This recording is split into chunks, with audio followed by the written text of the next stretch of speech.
할렐루야. 하나님의 은혜와 평강이 여러분의 삶에 함께 하시기를 주님의 이름으로 축복합니다. 여러분, 오늘은 성령 강림 주일입니다. 그래서 성령 충만한 삶이라고 하는 제목으로 하나님 말씀을 전하겠습니다. 우리가 이 구원받으면 성령께서 우리 안에 들어오시죠. 성령은 하나님의 영이시고 또 그리스도의 영입니다.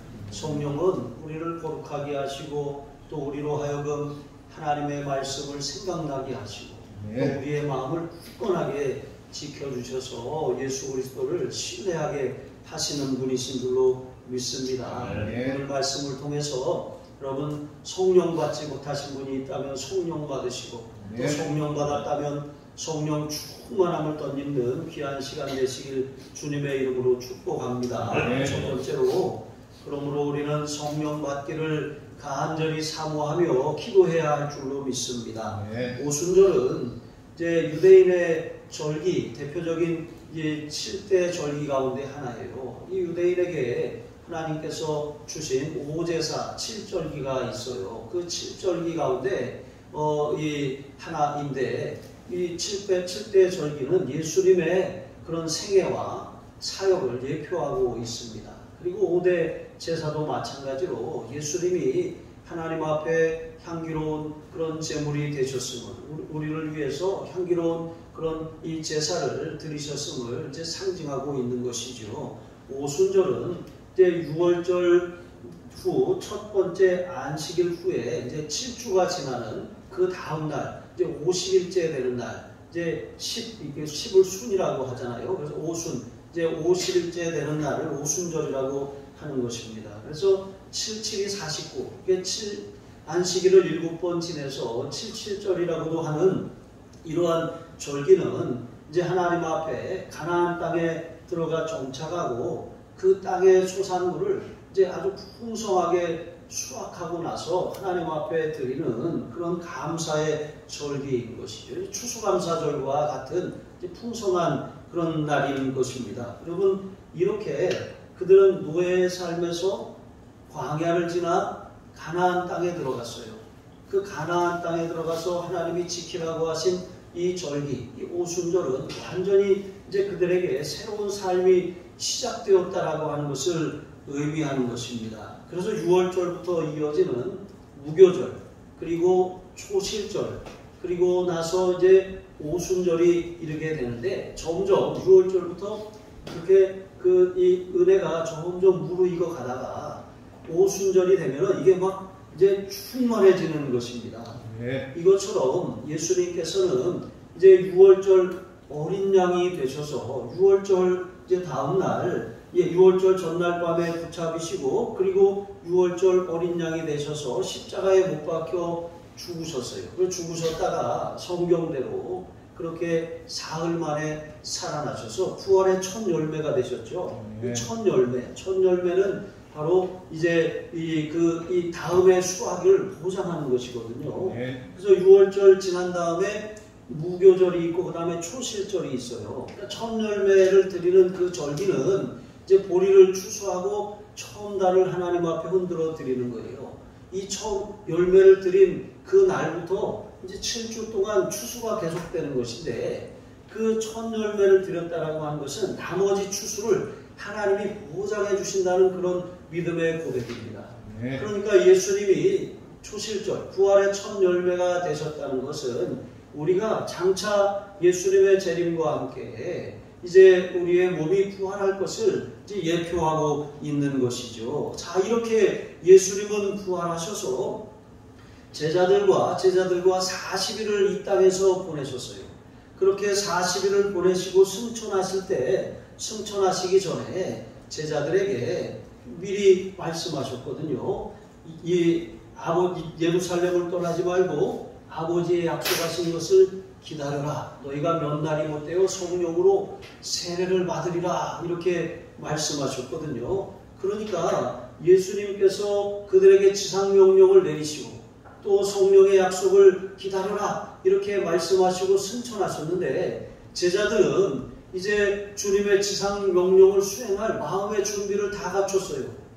그리고 12 사도 중에 이제 예수님을 배신한 가룟 유다를 대신하여서 마띠아를, 이 충청도 사람인가요? 마띠아.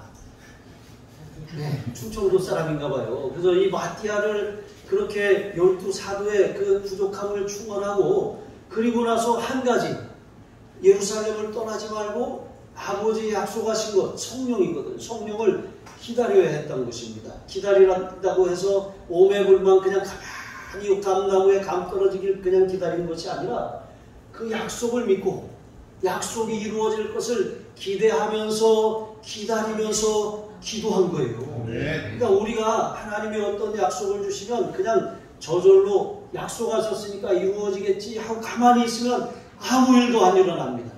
약속의 말씀이 주어졌다면 기대감을 품고 기대하면서 이루어지기를 기도하시기 바랍니다. 그렇게 제자들이 아버지 약속하신 성령을 받으려고 예루살렘 안에 있는 마가다락방에 모여서 거기에 12지자와 120문도가 모여서 막 간절히 저녁 기도하기에 힘썼던 것입니다. 여러분, 여기에서 우리가 성령 세례와 성령 충만을 조금 이해할 필요가 있어요. 성령 세례, 우리가 세례 받잖아요. 세례 받는 것 이제 단회적인 사건입니다. 단번에 세례를 받아요. 물 세례를 받잖아요. 그런데 어떤 사람은 물 세례를 받지 않았지만 성령 세례를 먼저 받은 사람이 있어요. 또 어떤 사람은 예수님처럼 물 세례를 받을 때 성령이 임해서 성령 세례를 받은 사람이 있어요. 그런데 여러분, 성령 세례가 항상 먼저예요. 왜 그러냐면 예수님을 주와 그리스도로 고백하면 예수님의 영, 그리스도의 영, 성령께서 하나님의 영이 우리 안으로 들어오시거든요.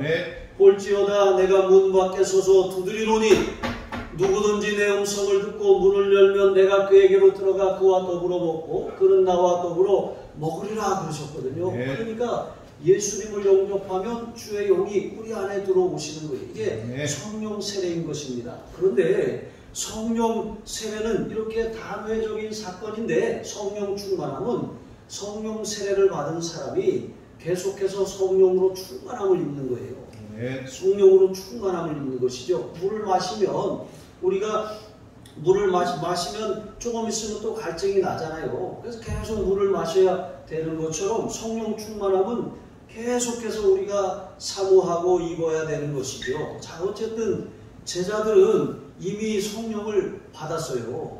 요한복음 20장 21절로 22절에 보시면 부활하신 예수님께서 제자들에게 오셔서 너희에게 평강이 있을지어다.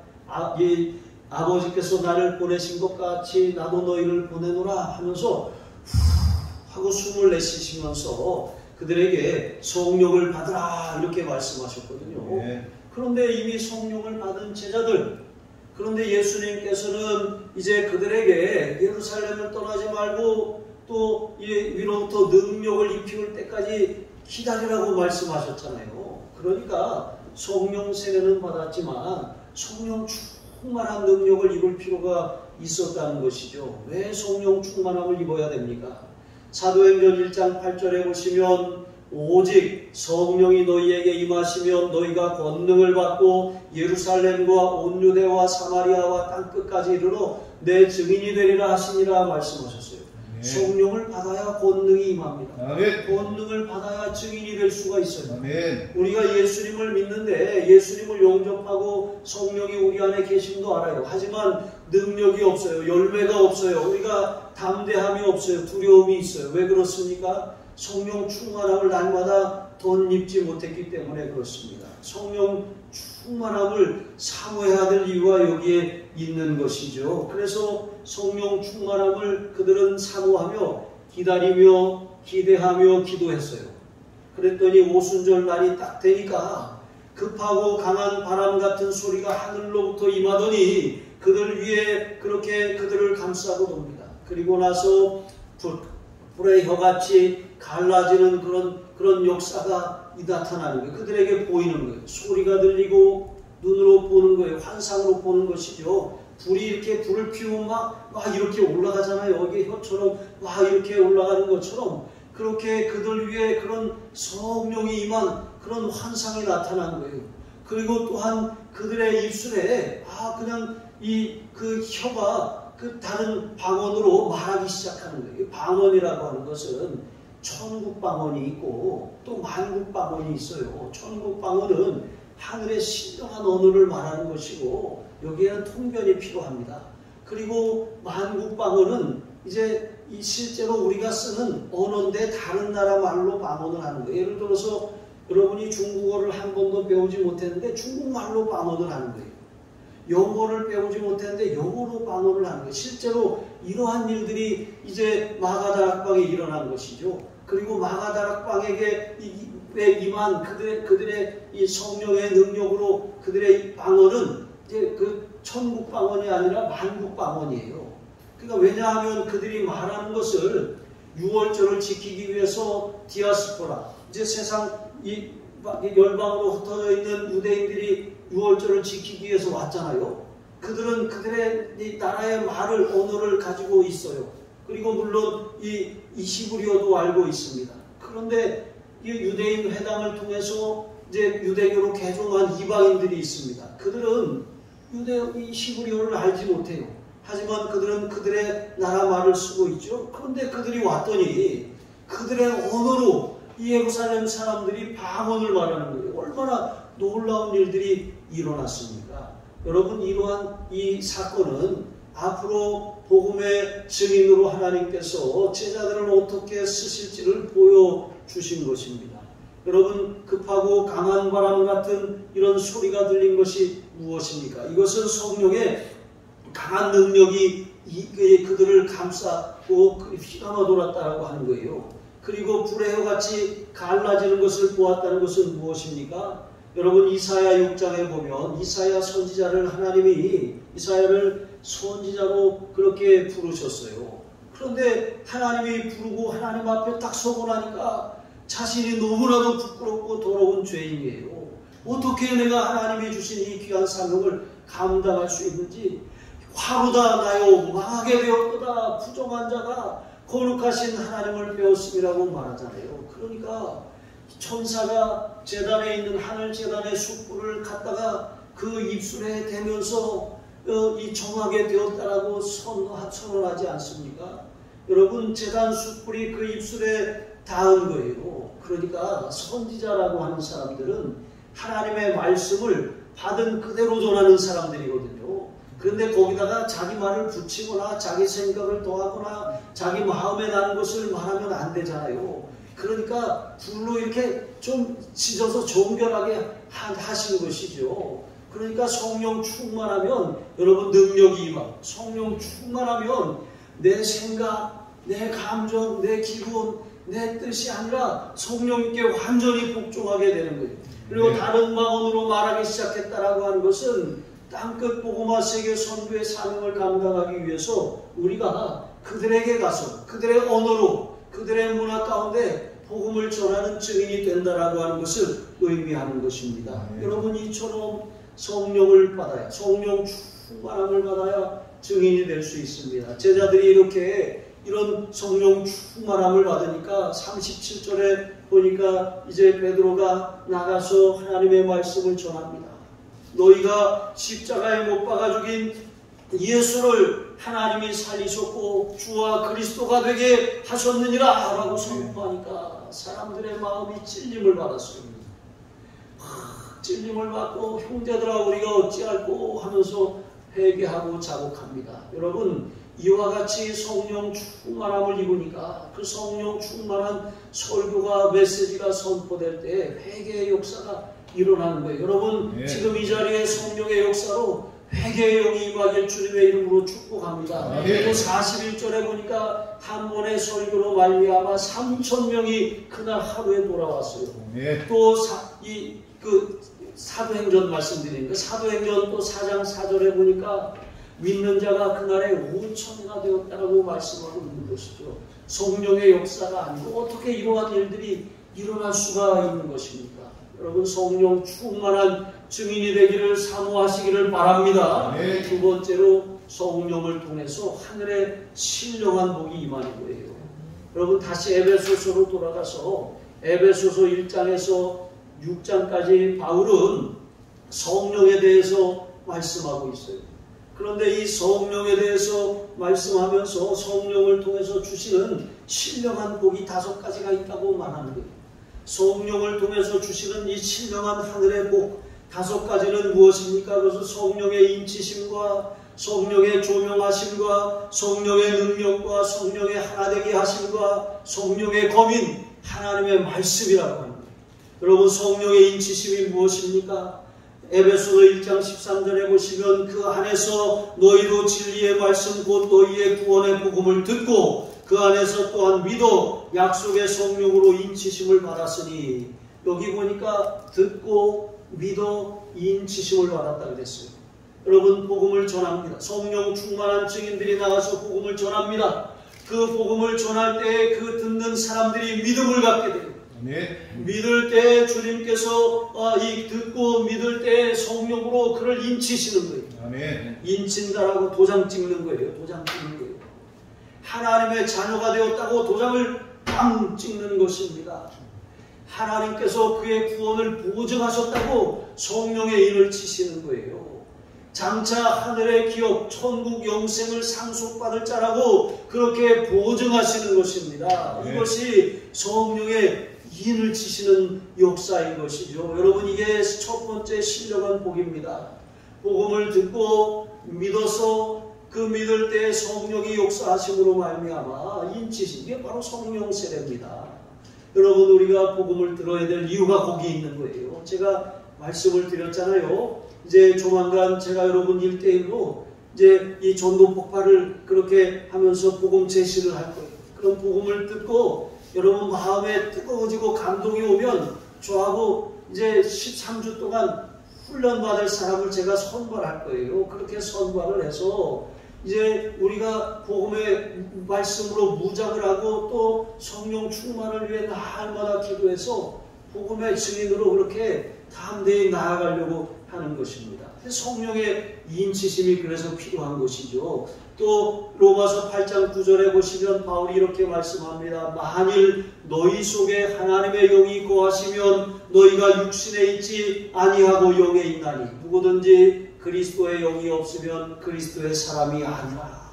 그러니까 교회를 다닌다고 그리스도의 사람이 아니라, 그리스도인이 아니라 그 안에 성령의 힘을 받은 사람, 그리스도의 영이 거하는 사람이 그리스도인이라고 말씀하고 있는 것입니다. 반드시 복음을 들어야 되고 반드시 믿어서 이 영접해야 이렇게 성령의 인치심, 성령의 세례가 있게 된다는 것이죠. 또 이 에베소서 1장 17절에 보시면 지혜와 계시의 영을 너희에게 주사 하나님을 알게 하시고 라고 말씀하신 것처럼 여러분, 성령께서 하시는 일, 하늘의 신령한 은사, 그것은 바로 성령의 조명입니다. 여러분, 성령의 조명을 통해서 우리는 하나님을 알게 돼요. 말씀을 읽었는데, 말씀을 들었는데, 말씀을 배웠는데 우리가 우리의 머리, 우리의 지식으로 하나님이 어떤 분이신지 잘 이해가 안 됐어요. 그런데 성령이 이렇게 빛을 비춰주시니까 그 성령의 조명으로 말미암아 우리가 하나님을 알게 된다는 거예요. 또 하나님께 나아가는 길인 예수 그리스도를 우리가 믿고 의지하고 신뢰하게 된다라고 하는 것입니다. 성령님은 마치 조명을 비추듯이 이제 무대에 예수님을 다 비춰주시는 거예요. 예수님을 다 비춰주시면 사람들로 하여금 예수님을 바라보게 하는 거예요. 성경을 읽고 있는데 성령의 조명으로 말미암아 성경에서 예수님을 인격적으로 만나는 거예요. 기도하고 있는데 성령께서 이제 이 예수님을 생각나게 하시고 예수님을 의지하게 하시고 예수님을 붙들게 하시는 것입니다. 여러분, 성령님이 이와 같이 하시는 분이 예수님을 보여주시고 예수님을 통해서 우리로 하여금 하나님을 알게, 하나님께로 나아갈 수 있도록 우리의 마음의 눈을 밝혀주시는 분, 바로 성령님이시고 성령의 조명입니다. 여러분, 어떤 사람들, 내가 계시를 받아서 이런 사람들을 조심하세요. 여러분, 완전한 계시는 성경입니다. 성경으로 이미 계시가 완성되었어요. 다른 계시가 필요하지 않습니다. 그리고 성경이 증언하고 성경이 또 조명하는 조명 중에 조명, 바로 예수님이시죠. 이 마지막에 하나님께서 예수 그리스도로 말미암아 말씀하셨느니라 그랬잖아요.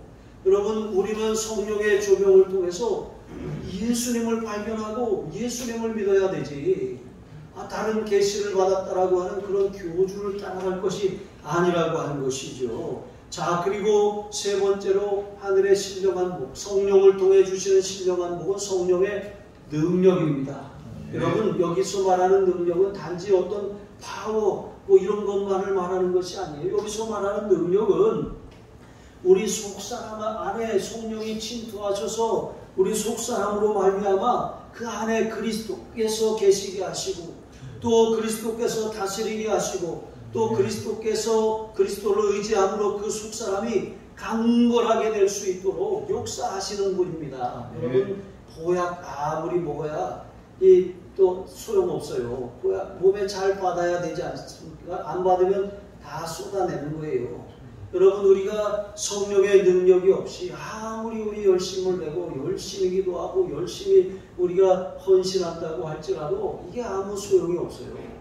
성령님이 역사하셔야 되는 거거든요. 그 성령의 능력이 필요합니다. 네 번째, 여러분, 하늘의 신령한 복이 무엇입니까? 그것은 성령의 하나 되게 하시기예요. 성령님은 우리 각 사람 안에 역사하셔서 예수님을 믿고 또 예수님을 의지하고 예수님을 붙들고 하나님께로 인도하시는 분이시기도 하시지만, 또한 동시에 성령님은 그리스도인의 공동체라고 하는 이 교회를 하나 되게 하시는 분이에요.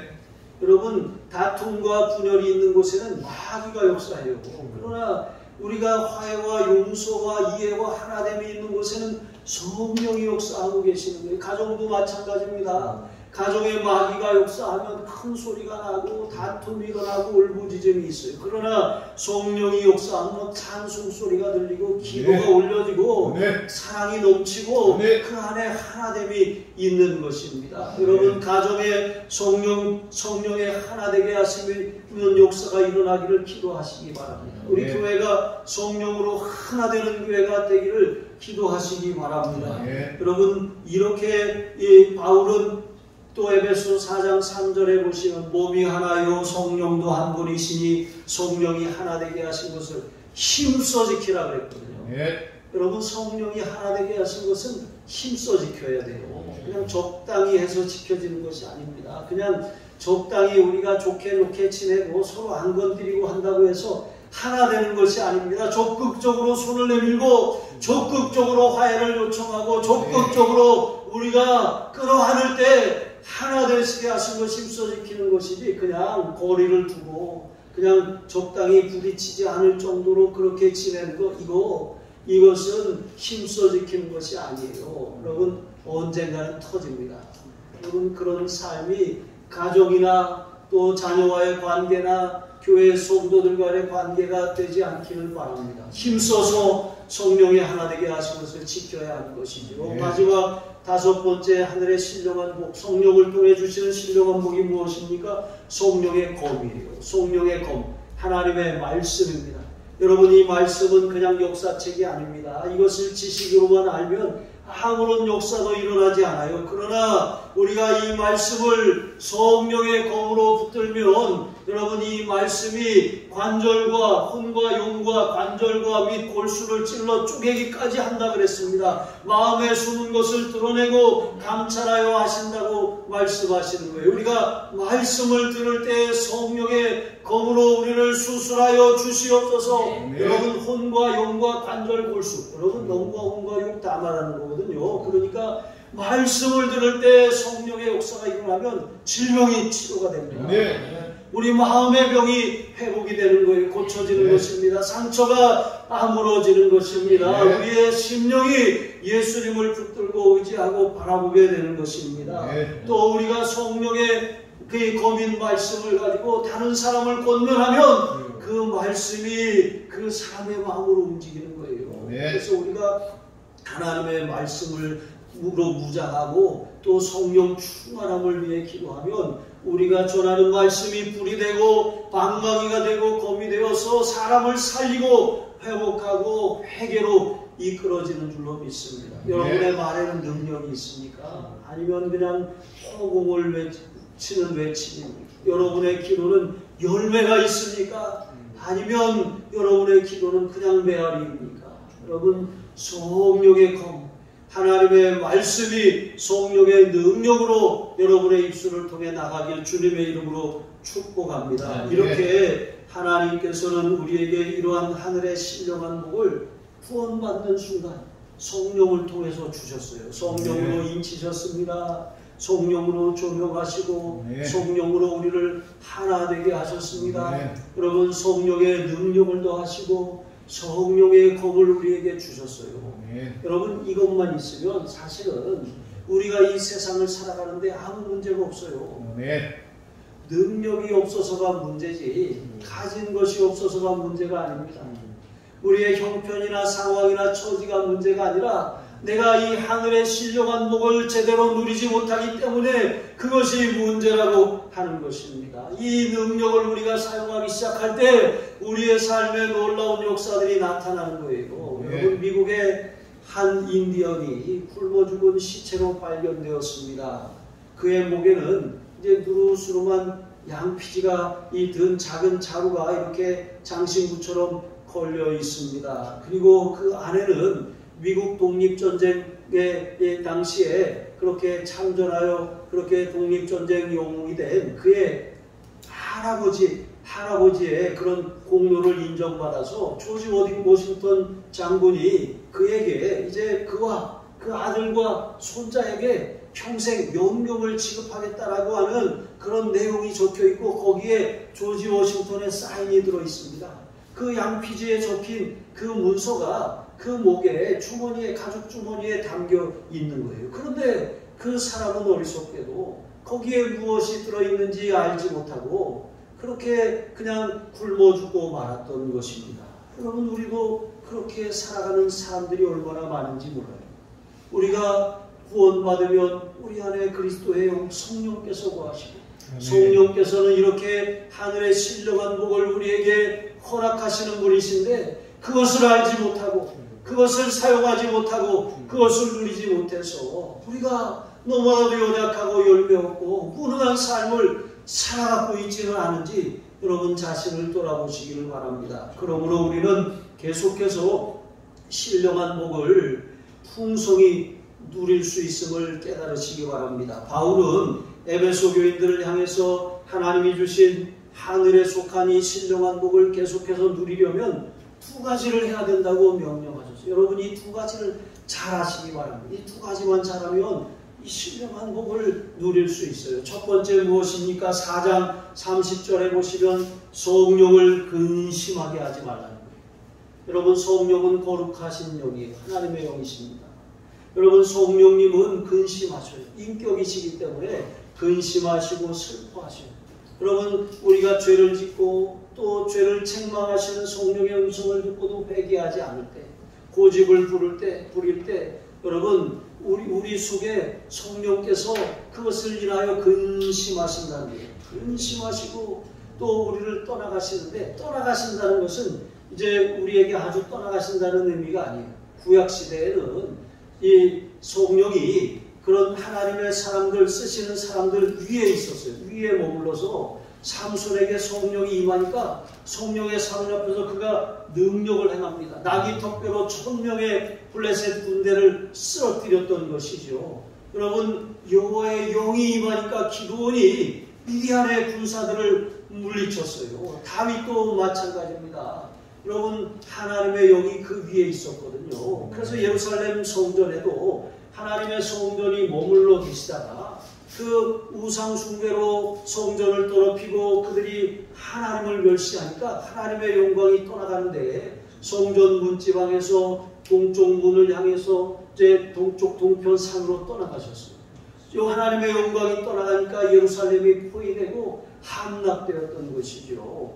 여러분, 우리도 이 마찬가지입니다. 성령이 떠나면 우리의 삶은 이렇게 황폐하게 되는 것이죠. 그런데 감사한 것은 한번 우리 안에 들어오신 성령님은 영원히 떠나가시지 않아요.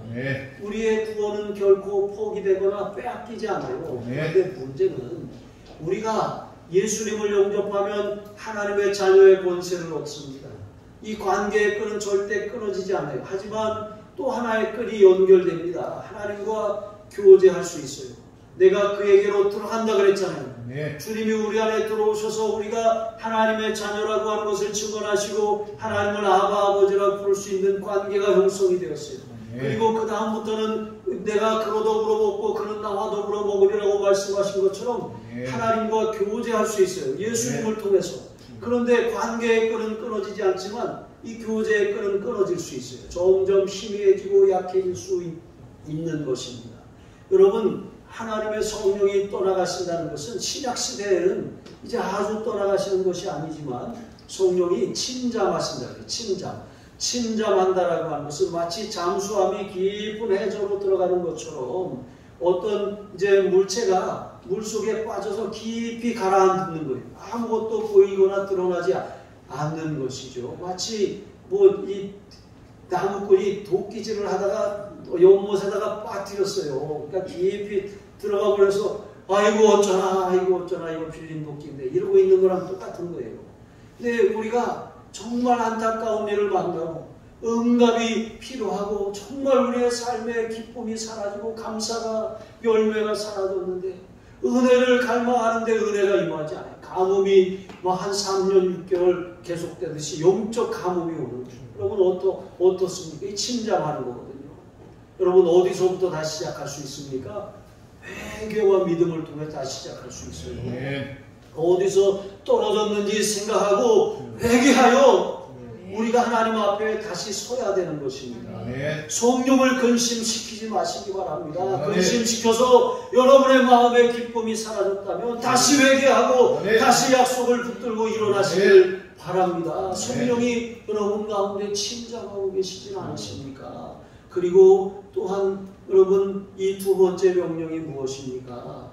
그것은 여기 에베소서 5장 18절의 말씀처럼 성령의 충만함을 받으라고 말씀하고 있는 것입니다.